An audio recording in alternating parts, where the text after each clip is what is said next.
दोस्तों, इस देश में जारी हुआ 50 हाथियों को काटने का फरमान, घर घर बांटा जाएगा मांस। क्या है इसके पीछे चौंकाने वाली वजह?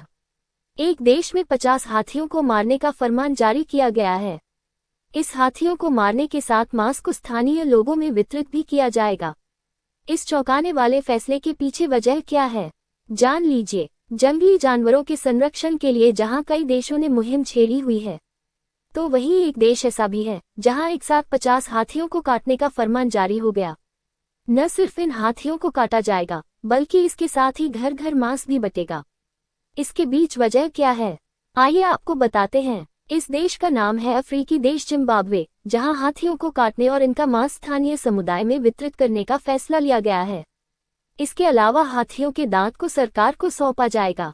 जिम्बाब्वे ने क्यों लिया हाथियों के कत्लेआम का फैसला? जिम्बाब्वे हाथियों की तेजी से बढ़ रही संख्या की वजह से परेशान है। बोत्सवाना के बाद ये दुनिया में हाथियों की दूसरी सबसे बड़ी आबादी वाला देश है। हालात ये है कि एक जंगल में केवल 800 हाथियों के रहने की जगह है, लेकिन वहां 2550 हाथी रह रहे हैं, यानी जंगल पूरी तरह से ओवरलोड हो चुका है। इस असंतुलन को देखते हुए जिम्बाब्वे की वाइल्ड लाइफ अथॉरिटी जिम्पाक्स ने बड़ा फैसला लिया है। अधिकारियों ने पिछले 5 सालों में 200 हाथियों को दूसरी जगह भेजा है, लेकिन दबाव कम करने का ये प्रयास पर्याप्त नहीं था। फैसले के अनुसार दक्षिण पूर्वी इलाके के एक प्राइवेट रिजर्व में 50 हाथियों को मारा जाएगा।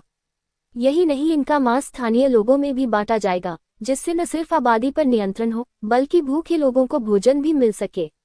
पिछले साल 200 हाथियों को मारा गया था। वैसे ये पहली बार नहीं है जब जिम्बाब्वे में यूं हाथियों को काटने का फरमान जारी हुआ हो। इससे पहले पिछले साल ही जब जिम्बाब्वे कई दशकों से भारी सूखे का सामना कर रहा था, तब लोगों की भूख मिटाने के लिए यहां 200 हाथियों को मारा गया था। ऐसा साल 1988 के बाद पहली बार था जब इतनी बड़ी संख्या में हाथियों को शिकार बनाया गया।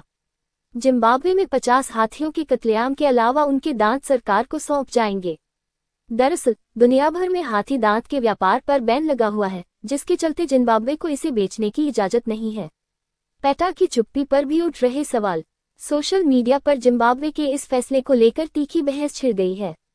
बड़ी संख्या में लोग इसकी आलोचना करते नजर आ रहे हैं। वाइल्ड लाइफ एक्टिविस्ट्स का कहना है कि हाथी महज एक वन्य जीव नहीं, बल्कि पर्यटन की भी पहचान है। टूरिज्म से जुड़ी अर्थव्यवस्था का बड़ा हिस्सा इन्हीं पर निर्भर है। अगर ऐसे ही कत्लेआम होता रहा तो जंगल वीरान हो जाएंगे। साथ ही साथ इस फैसले को लेकर people for the ethical treatment of animals PETA की चुप्पी पर भी सवाल उठ रहे हैं।